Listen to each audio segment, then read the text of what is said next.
Canada head coach John Cooper to take your questions. We have microphones both sides of the room. We ask you to please raise your hand and wait for the microphone. We'll start left side, second row. Yeah, Coop. You had to go through some adversity, losing a Stanley Cup final before you understood about winning one. We've seen that with Sid had to lose one before he won one. What do you think that means for a player like Connor to get so close last year in a Game 7 and lose it, and now have another stage, sort of a Game 7 to, what does that do for hunger? What do you learn from that? Well, and it's really hard to win. It's really, really hard. And before we won our first Stanley Cup, it wasn't just losing in 2015. It was Game 7 Conference Final 16, Game 7 Conference Final 18, and then the sweep in 19. So there was a lot building to that, and you just never know when you're going to get your shot again. And fortunately, we were able to win. Are there people who have probably come into this league and won right away? I'm sure they have, and but that's rare. And so, I always say, don't take any time you are in a position to win. Don't apologize for winning. You win as much as you can, as many times as you can. And to me, Connor losing in Game 7 is it's hard because it's hard to digest when you get there. And many times you think, well, I'll just be right back. We'll get right back. It just doesn't work that way. And so you have to embrace these moments like they're going to be your last. And I know for sure he's doing that. Left side, front row.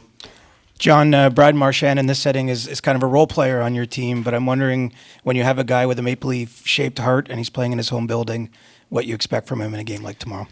Well, you're using the word role, and everybody's roles are different. But it doesn't make them insignificant just because you play maybe less minutes than some of the other guys. I can't say enough about what he's done, not only on the ice, but off the ice, galvanizing this group, especially being in his home city here, for a few days, and how he's brought this team together and looked after everyone. And that goes miles for the character of what this kid is all about. And he, so I would hard to say, when you say role player, I'd consider everybody that's on the ice for us tomorrow night a role player. They're just all different, but they're all extremely significant to us. Right side, third row. John, there's a lot going on in the world right now. I'm just wondering, apart from the hockey, people at home are wanting the team to win, but what do you think the game tomorrow means for Canadians? Well, I'm a hockey coach. Am I aware of what's going on around the world? I am. I think when you're in the position we're in to make a country proud, to make a country be able to stick its chest out a little bit farther, that's rewarding, and we understand that. But, and I'm probably going to, I don't know if I'm going to speak for the U.S. team, but before that puck drops, I don't think anybody will be thinking anything outside of this hockey game other than in winning that game. And do we all know what it means? We do. But that hasn't entered into our locker room. These guys they're just all in it for each other, and knowing that there's an outcome we want, but there's a process we have to go through to get that outcome.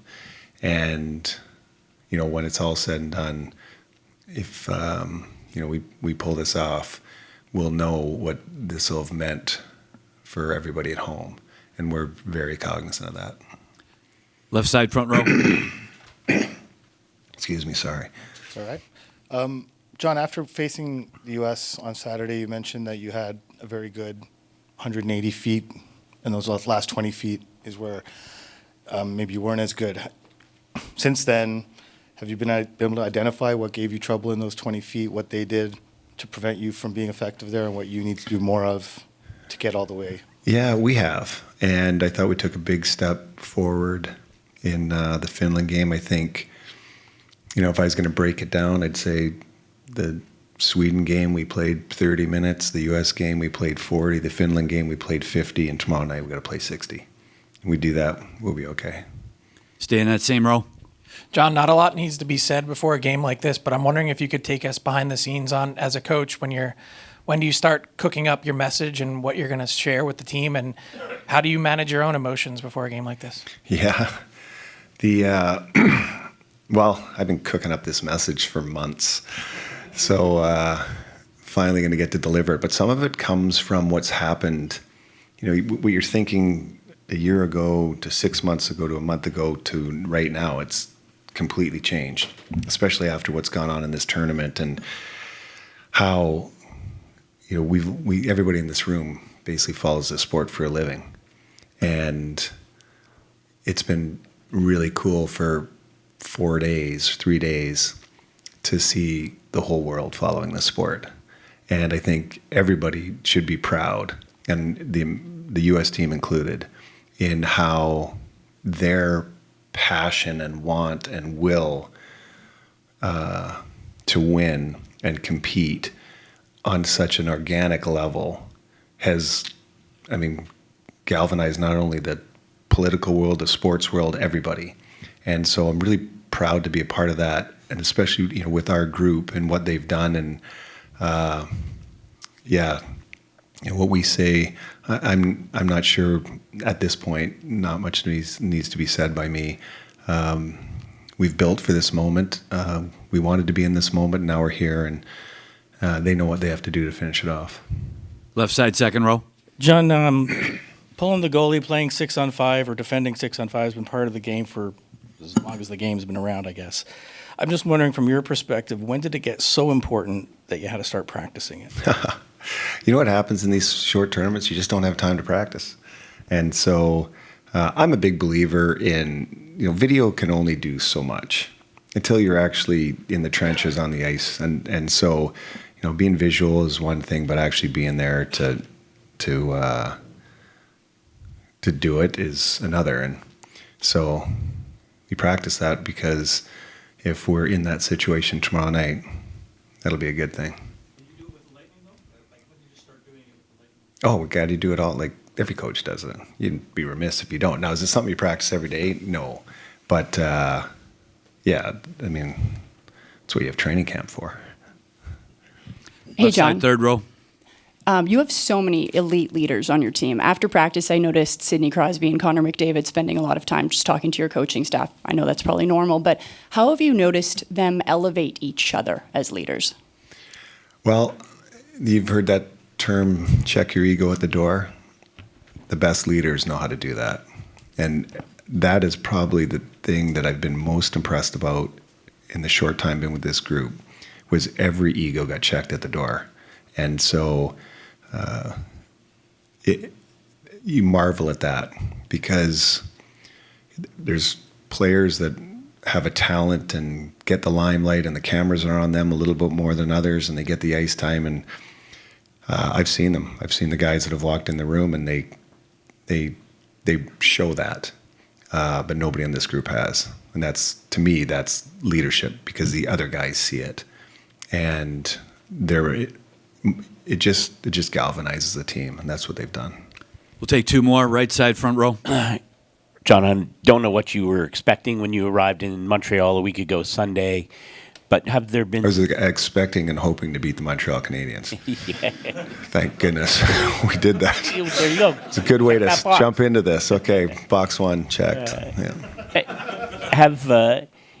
What has surprised you about this event, if anything, but maybe what your perceptions are of how this has all unfolded that might have been surprising? Well, it goes to show you how passionate hockey players are, to play the game and to play for their country. And I'm not just including the two teams in the final. Sweden and Finland were outstanding. You could see it on the ice. You could see them wear it. I mean, you look at Finland, and it was a 4-1 game late. They had every reason to lay down and just say, you know what, let's finish last few days. Let's get some vacation. And they did anything but that. And to me, that's a big sign of respect. And this is what these countries, this is what it means to them. And that's, anybody that thought they were going to come in here and see an all-star game was sorely mistaken. This has been anything but. It's been all-stars, but it's not been an all-star game. Last one, left side, second row. John, Brad Marchand just called Team USA the best team he's ever played against. Where does Team USA rank against teams you've coached against? The best team that I was a part of was the practice, the very first practice with Team North America. That's when I stepped on the ice, and I couldn't believe the pace, the speed, what was going on with all these young kids. That was eye-opening to me. I've been fortunate to be a part of some major events in this great game. But the US-Canada game was the fastest, most intense game of collection of talent that I've ever been a part of. And so, ironically, it's all those kids that were on the 23 team that now, like 8 years later, and now they've developed, when they've gone from kids to men, and it's, boy, they're good hockey players. Thanks, John.